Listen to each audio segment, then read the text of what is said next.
ومن بين أعضاء الحكومة الجديدة وزراء حظوا مجددا بالثقة المولوية لصاحب الجلالة الملك محمد السادس نصره الله من أجل مواصلة مسلسل الإصلاح وإنجاح مختلف الأوراش التنموية ببلادنا. نبذة عن مسارهم المهني في ورقة رشيد كن ومحمد الوهيبي.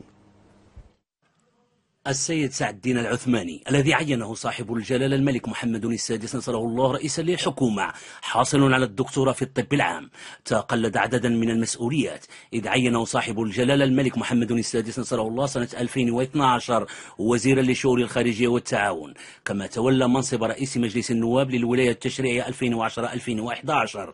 انتخب السيد العثماني أمينا عاما لحزب العدالة والتنمية من 2004 إلى 2008، ثم رئيسا للمجلس الوطني منذ سنة 2008. السيد مصطفى الرميد الذي عينه صاحب الجلالة الملك محمد السادس نصره الله وزيرا للدولة مكلفا بحقوق الإنسان، حاصل على دبلوم الدراسات العليا من دار الحديث الحسنية.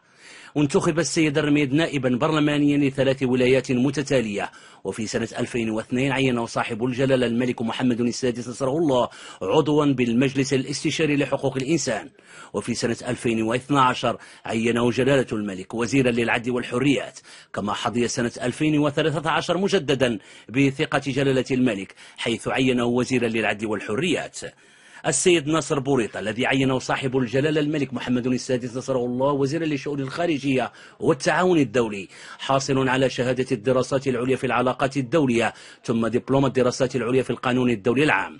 شغل السيد بوريطة سنة 2002 منصب رئيس مصلحة الهيئات الرئيسية بالأمم المتحدة قبل أن يعين مستشارا بهيئة المغرب لدى المجموعة الأوروبية ببروكسل، ومنذ 2011 تم تعيينه كاتبا عاما لوزارة الشؤون الخارجية والتعاون، منصب شغله إلى أن عينه جلالة الملك وزيرا منتدبا لدى وزير الشؤون الخارجية والتعاون سنة 2016.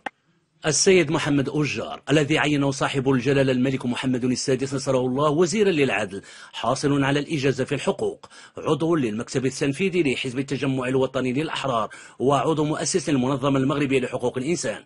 انتخب السيد أجار نائبا للكاتب العام للنقابة الوطنية للصحافة المغربية، وكان جلالة المغفور إلى الملك الحسن الثاني قدس الله روحه قد عينه سنة 1998 وزيرا مكلفا بحقوق الإنسان قبل أن يعينه صاحب الجلالة الملك محمد السادس نصره الله في نفس المنصب سنة 2000.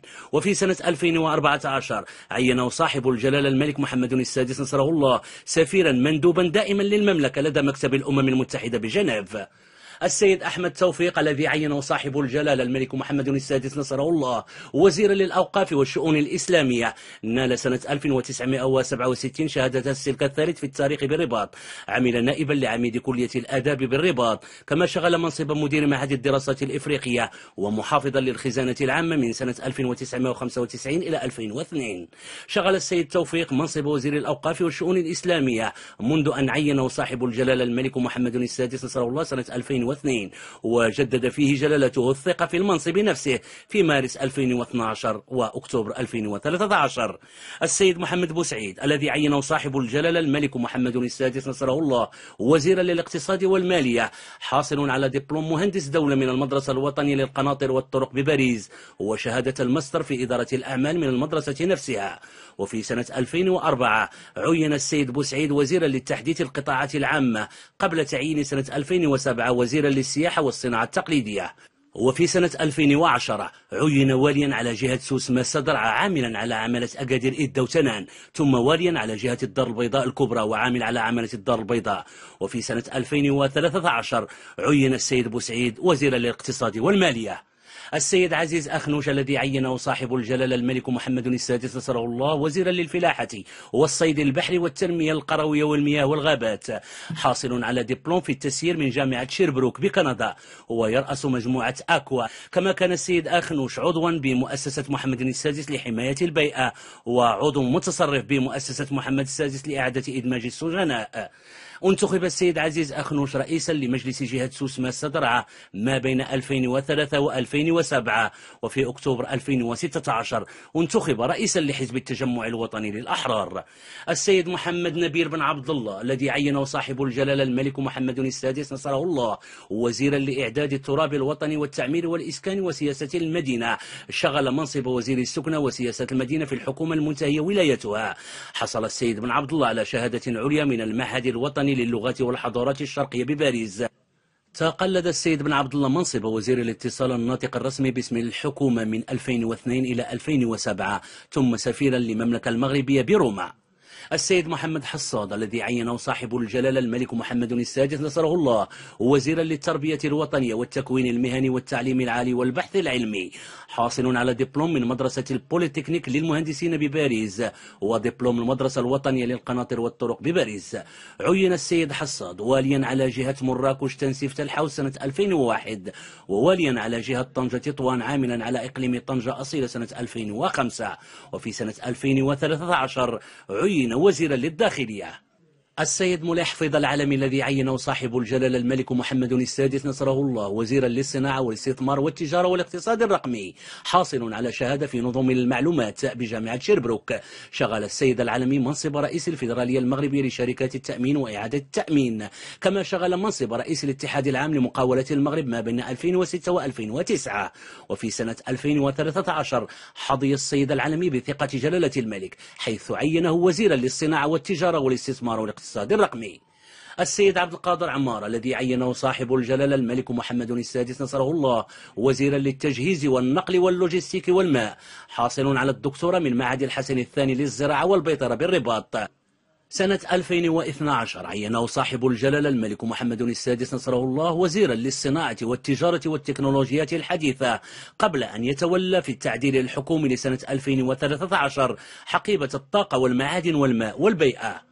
السيد الحسين الوردي الذي عينه صاحب الجلالة الملك محمد السادس نصره الله وزيرا للصحة، شغل منصب عميد كلية الطب والصيدلة بالدار البيضاء وأستاذا للتعليم العالي بنفس الكلية. تولى عام 2000 منصب رئيس اللجنة الوطنية لمعادلة الشواهد في علوم الصحة بوزارة التعليم العالي وتكوين الأطر والبحث العلمي.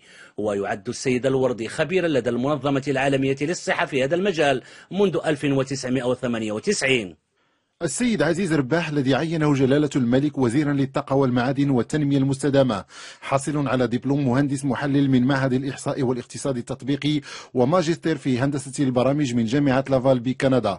تدرج السيد رباح في عدة مناصب بالوظيفة العمومية، كما له تجربة دولية في هيئة دولية. وشغل السيد رباح منصب وزير التجهيز والنقل واللوجستيك في الحكومة المنتهية ولايتها. السيد رشيد طالب العالمي الذي عينه صاحب الجلالة وزيرا للشباب والرياضة، حاصل على دكتوراه في التدبير والمالية تخصص المالية المحلية من جامعة نيويورك. تقلد السيد العالمي عدة مسؤوليات وزارية، منها منصب وزير منتدب لدى وزير الأول مكلف بالشؤون الاقتصادية والعامة، ثم منصب وزير الصناعة والتجارة والاتصالات. كما انتخب في أبريل 2014 رئيسا لمجلس النواب لما تبقى من الولاية التشريعية التاسعة 2011-2016.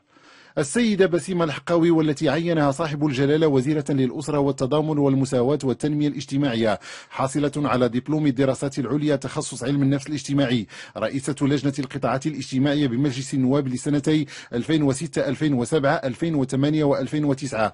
3 يناير 2012 حظيت بالثقة المولوية وعينت وزيرة للتضامن والمرأة والأسرة والتنمية الاجتماعية. السيد عبد اللطيف لودي والذي عينه صاحب الجلالة الملك محمد السادس وزيرا منتدبا لدى رئيس الحكومة المكلف بإدارة الدفاع الوطني، شغل منصب مدير الخزينة بوزارة الاقتصاد والمالية، ثم كاتبا عاما بنفس الوزارة. تم تعيينه سنة 2012 وزيرا منتدبا لدى رئيس الحكومة مكلفا بإدارة الدفاع الوطني. السيد الحسن الداودي الذي عينه صاحب الجلالة وزيرا منتدبا لدى رئيس الحكومة مكلف بشؤون العامة والحكامة، حاصل على دكتوراه الدولة في العلوم الاقتصادية سنة 1988، أستاذ جامعي ومستشار سابق بالبنك الإسلامي للتنمية. 3 يناير 2012 حظي بالثقة المولوية وعين وزيرا للتعليم العالي والبحث العلمي وتكوين الأطر. السيد مصطفى الخلفي الذي عينه صاحب الجلالة وزيرا منتدبا لدى رئيس الحكومة المكلف بالعلاقات مع البرلمان والمجتمع المدني الناطق الرسمي باسم الحكومة، حاصل على 3 شواهد بكالوريا، عدة إجازات جامعية، واشتغل في مجال الصحافة منذ سنة 1997. حظي بالثقة المولوية وعين وزيرا للاتصال الناطق الرسمي باسم الحكومة في 10 أكتوبر 2013. السيد عبد الكريم بن عتيق الذي عينه جلالة الملك وزيرا منتدبا لدى وزير الخارجية مكلفا بالمغاربة المقيمين بالخارج وشؤون الهجرة، حاصل على الإجازة في الآداب من جامعة محمد الخامس بالرباط، وعلى دبلوم الدراسات المعمقة في اللسانيات من جامعة السوربون بباريس. في شتنبر 2000 تم تعيينه كاتبا للدولة مكلفا بالمقاولات الصغرى والمتوسطة، ثم كاتبا للدولة في التجارة الخارجية سنة 2001. السيد محمد نجيب بوليف الذي عينه صاحب الجلالة كاتبا للدولة لدى وزير التجهيز والنقل واللوجستيك والماء المكلف بالنقل، أستاذ التعليم العالي بكلية الحقوق بطنجة، حاصل على دكتوراه دولة تخصص اقتصاد مالي، خريج المعهد الفرنسي للبترول تخصص اقتصاد الطاقة. كان يشغل منصب الوزير المنتدب لدى وزير التجهيز والنقل واللوجستيك المكلف بالنقل في الحكومة السابقة. السيدة مباركة بوعيدة التي عينها صاحب الجلالة الملك محمد السادس كاتبة للدولة لدى وزير الفلاحة والصيد البحري والتنمية القروية والمياه والغابات المكلفة بالصيد البحري، حاصلة على ماستر في إدارة الأعمال من جامعة هول ببريطانيا. ترأست خلال سنة 2010 لجنة الشؤون الخارجية والدفاع الوطني والشؤون الإسلامية بمجلس النواب، اختيرت ضمن قائمة القادة العالميين الشباب للمنتدى الاقتصادي العالمي سنة 2012. 10 أكتوبر 2013 حظيت بالثقة المولوية وعينت وزيرة منتدبة لدى وزير الشؤون الخارجية والتعاون.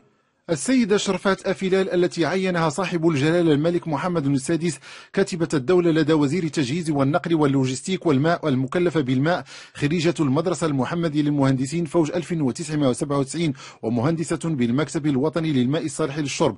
10 أكتوبر 2013 حظيت بالثقة المولوية وعينت وزيرة منتدبة لدى وزير الطاقة والمعادن والماء والبيئة مكلفة بالماء. السيدة جميلة المصلي التي عينها جلالة الملك كاتبة للدولة لدى وزير السياحة والنقل الجوي والصناعة التقليدية والاقتصاد الاجتماعي المكلفة بالصناعة التقليدية والاقتصاد الاجتماعي، حاصلة على الدكتوراه في الآداب. السيدة مصلي خبيرة معتمدة في قضايا المرأة والأسرة والتنمية لدى مجموعة من الهيئات والمنظمات العربية والإقليمية. في ماي 2015 تم تعيينها وزيرة منتدبة لدى وزير التعليم العالي والبحث العلمي وتكوين الأطر. السيد محمد أحلي الذي عينه جلالة الملك كاتبا للدولة لدى وزير الفلاحة والصيد البحري والتنمية القروية والمياه والغابات مكلفا بالتنمية القروية والمياه والغابات، حاصل على شهادة في الطب البيطري من معهد الحسن الثاني للزراعة والبيطرة. شغل بين مارس 1998 إلى غاية شتنبر 2000 منصب كاتب دولة مكلف بالتضامن والعمل الإنساني. ومن ضمن أعضاء الحكومة الجديدة وزراء يتقلدون لأول مرة مناصب وزارية. نبذة عن مسارهم في ورقة محمد الدلابي. السيد عبد الوافي الفتيت الذي عينه صاحب الجلالة الملك محمد السادس نصره الله وزيرا للداخلية، حاصل على دبلوم مدرسة البوليتكنيك بباريس ودبلوم المدرسة الوطنية للقناطر والطرق سنة 91-900 بعد مسار مهني على رأس مديرية الموانئ، عينه جلالة الملك عاملا على إقليم الفحص أنجرة، ثم عاملا على إقليم الناظور. وسنة 2014 عين السيد عبد الوافي الفتيت واليا على جهة الرباط سلازمور زعير وعاملا على عملة الرباط. السيد محمد الحجوي الذي عينه جلالة الملك أمينا عاما للحكومة، أستاذ جامعي في القانون الإداري والدستوري، وأستاذ سابق بالمدرسة الوطنية للإدارة، وأستاذ مشارك في عدد من المعاهد العليا. السيد الحجوي خبير ومستشار لدى مجموعة من المؤسسات العمومية، عين سنة 93-900 مديرا للوظيفة العمومية، وأشرف على إعداد أول دراسة حول إصلاح الإدارة. ومنذ سنة 2000 يشغل السيد الحجوي كاتبا عاما بالوزارة الأولى. السيد محمد الأعرج الذي عينه صاحب الجلالة الملك محمد السادس نصره الله وزيرا للثقافة والاتصال، أستاذ جامعي حاصل على دكتوراه الدولة في القانون العام.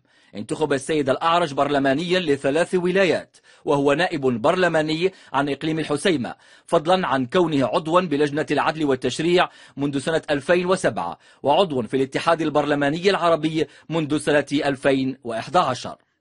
السيد محمد يتيم عينه جلالة الملك وزيرا للشغل والإدماج المهني، حاصل على الإجازة في علم النفس ودبلوم المدرسة العليا للأساتذة ودبلوم الدراسات العليا في علوم التربية، نائب برلماني عن الدار البيضاء والنائب الأول لرئيس مجلس النواب والكاتب العام للاتحاد الوطني للشغل بالمغرب. السيد محمد يتيم هو أيضا عضو الأمانة العامة لحزب العدالة والتنمية ورئيس لجنة الخارجية بمجلس النواب. السيد نور الدين بوطيب عينه جلالة الملك وزيرا منتدبا لدى وزير الداخلية، خريج المدرسة المركزية بباريس سنة 79 و900 وألف، حاصل على دبلوم الهندسة من المدرسة الوطنية للقناطر والطرق. سنة 2003 عينه جلالة الملك مديرا للشؤون القروية بوزارة الداخلية، وفي مارس 2006 عينه جلالة الملك واليا مديرا عاما للجماعات المحلية بوزارة الداخلية، قبل تعيينه عام 2010 واليا كاتبا عاما بوزارة الداخلية. السيدة فاطمة الكحيل عينها جلالة الملك في منصب كاتبة الدولة لدى وزير إعداد التراب الوطني والتعمير والإسكان وسياسة المدينة المكلفة بالإسكان، حاصلة على دكتوراه في الطب وطبيبة مختصة في الصحة العمومية، نائبة برلمانية منذ سنة 2002 ونائبة رئيس مجلس المستشارين من سنة 2003 إلى 2008. ومنذ سنة 2009 تشغل السيدة الكحيل رئيسة المجلس الجماعي لعرباوة، وسنة 2010 تم انتخابها نائبة لرئيسة شبكة النساء المنتخبات المحليات بإفريقيا، عضو المكتب السياسي لحزب الحركة الشعبية. السيد العربي بن الشيخ الذي عينه جلالة الملك في منصب كاتب الدولة لدى وزير التربية الوطنية والتكوين المهني والتعليم العالي والبحث العلمي المكلف بالتكوين المهني، حاصل على شهادة الإجازة في الميكانيك بغرنوبل ومتخرج من المدرسة الوطنية للأشغال العمومية بليون. بعد مسار مهني حافل عين سنة 94 و900 وألف مديرا للمدرسة الحسنية للأشغال العمومية، ثم مديرا للموانئ والملك العمومي البحري. ومنذ 2001 يشغل السيد العربي بن الشيخ منصب مدير عام لمكتب التكوين المهني وإنعاش الشغل. السيدة نزهة الوفي عينها جلالة الملك كاتبة للدولة لدى وزير الطاقة والمعادن والتنمية المستدامة المكلفة بالتنمية المستدامة، حاصلة على ماستر متخصص في علم الاجتماع من جامعة السوربون بباريس سنة 2002. اشتغلت بين 2005 و2007 كأستاذة مساعدة بقسم العلوم الاجتماعية بجامعة بييمون أورينتال بأليساندريا بإيطاليا. كما اشتغلت السيدة الوفي على مجموعة من الأبحاث شملت عدة مواضيع كمدونة الأسرة، اندماج الأجانب، القضايا النسائية وقضايا المهاجرين. السيدة الوفي كانت عضوا بالجمعية البرلمانية لمجلس أوروبا وعضو الشبكة البرلمانية لحقوق النساء العيش بدون عنف.